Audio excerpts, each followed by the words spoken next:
Hi, I'm Dave Epstein. Welcome to Growing Wisdom, and I'm coming to you from France, the Loire Valley, and we've got Chateau Rivau behind me, and I'm going to show you some of the gardens here. I came here basically to have a vacation, but also to see these amazing gardens, and they truly are absolutely stunning. A quick morning view from one of the gardens. As you get away, you can really get a sense of the scope of this place and, just how stunning it is.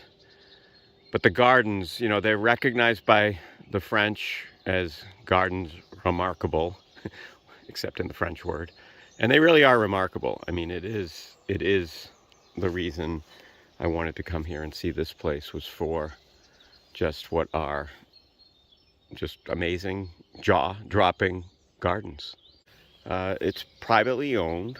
The chateau itself, it was bought about 30 years ago, back in the early 90s, and the family painstakingly restored this, and obviously, tens of millions of dollars to do this.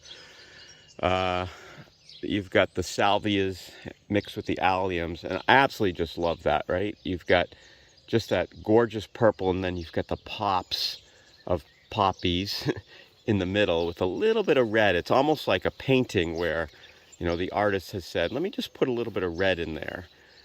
Or it came up on its own and it's not intentional, but it certainly works.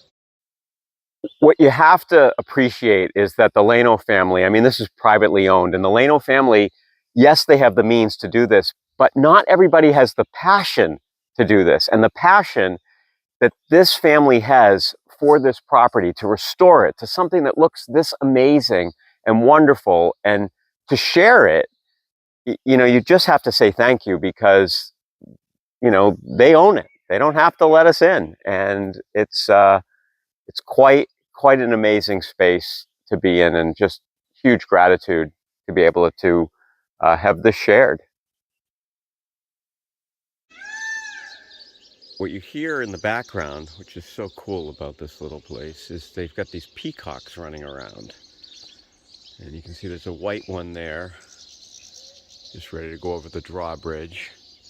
It's kind of a magical place, I have to say. It's just stunning. And I get reluctant to share some of this stuff, because I know not everybody certainly gets to travel this way and see this type of gardens. But I come when I do take a vacation, and I come to some of these places. I look for places that have gardens. Good morning. Thank you for doing that. Wow, look at you. Very, very pretty. Yes, very beautiful. All white. And you get to a different part of the gardens here. Lemere, just looking beautiful. Unfortunately, my shadow's going to be in some of this because of the daylight. And if you look, there's roses there over the walls, and they have about 600 varieties of roses here, so all different types. There's 30,000 types of roses in the world, so you may think 600's a lot, but it's just a drop in the bucket for what they have. And what I love is all the roses here are labeled with these little slate labels, and so when they were cultivated, the type and the year. There's a lot of David Austin roses, which he was a propagator from England, and so you can see just all the beautiful roses that surround the castle, and the scent, obviously, this time of the morning, sun just coming up, is stunning. When you don't have deep freezes, you can do some fun things. So look at this great clay pot here, and they've put the lupin in, and you've got these beautiful lupin coming up around the garden. With the Rose Festival just days away, you can see some of these different varieties of roses. So here you've got this variegated purple rose, nice yellow center there. And then you keep moving down, you've got a smaller variety, has yet to open. And then you look down, and there's your little sign telling you what varieties these are. Much smaller petals on this one, but again, a good climber. It's climbing up over the wall, the castle behind, and You keep coming down and you've got these beautiful white roses, similar size to what we just looked at, and then you can see the type there. Obviously, I'm not going to go through all the types of roses. Some of the signs here, a little hard to read here this morning, but here's one. So you can see from 1884. Just leave that for a second for you. And then almost has like a peony structure to it. If you look at the petals are very kind of tight together and not like a tea rose by any means. And they just continue down the wall. They've lined this path with Japanese bloodgrass, which is interesting because in some parts of the world this is considered invasive, and it does spread by rhizomes, so it basically sends out roots underneath and then pops up, and it can get very thick. But you know, if you have a gardening staff working full-time, you can keep it in check. But it is, again, in some areas considered invasive. You know, certainly one of the advantages of staying here is it's 7 o'clock in the morning. It's not open until 10. And, you know, coming out here and being able to walk in this kind of space by yourself and just absorb all of this is amazing. Again, the roses here, there's the Rose Festival coming up this upcoming weekend in about 6 days. These are pineapple lilies. They are not hardy in New England, certainly, and so here they'll come up like that, and just, I mean, the color, the burgundy color is amazing, and they'll put up a little spike. You could grow this in a container and keep it inside for the winter. It would go dormant. It does need a dormancy period to come up, but you know, again, the color is great. And then they've got that whimsical big pot back there. And you can see all the different roses lining this particular garden, some daylilies.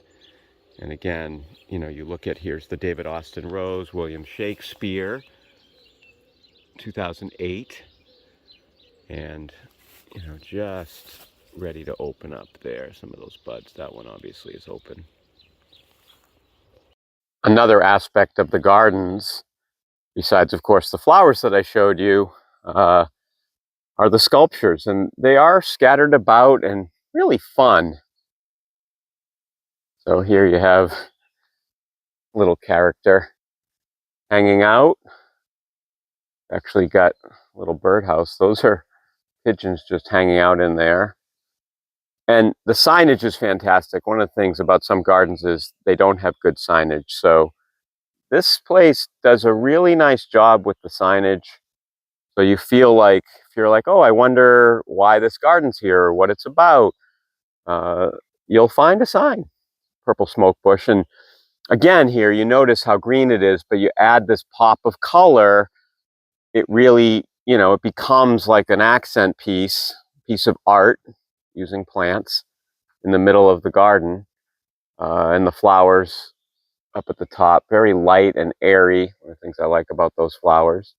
And you keep walking down the path, and what do you have? But you have another sculpture, but it's also an aviary. So you'll see in a second as I get closer, called the Cage of Love. And they've got some birds in here, which are, you know, beautiful. And actually, the sign talked about this type of bird not being able to be out in the wild. So I guess it's rare. So really cool. Just another example behind the castle. It's more of a woodland garden open to a park. There's the castle, and then you've got this sculpture here. And then you go behind that, well manicured with a little bench, and then, you know, sort of a woodland place. But there's a lot of sculpture in here. It reminds me a little bit of the Booth Bay Botanical Gardens up in Maine, when they installed the trolls. And so, you know, you come through here and you see these legs kind of attached to the tree, you know, really anthropomorphizing the trees and making them seem like, you know, they're moving and alive, and it's fantastic.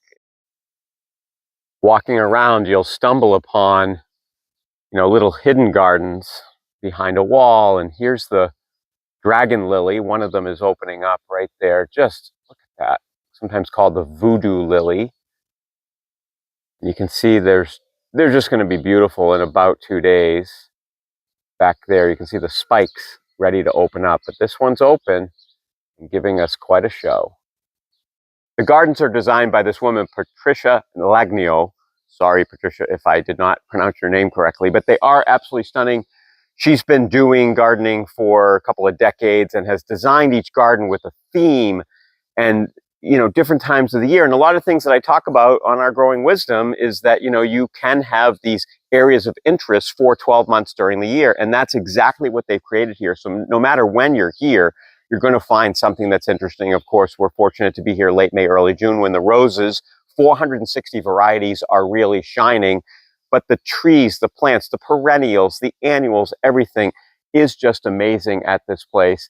And I highly recommend, if you ever have the opportunity and are looking for a place to kind of come and unwind, that this is it. It is truly magical and truly wonderful. And I'm happy to share it with you here on Growing Wisdom. And for Growing Wisdom, I'm Dave Epstein.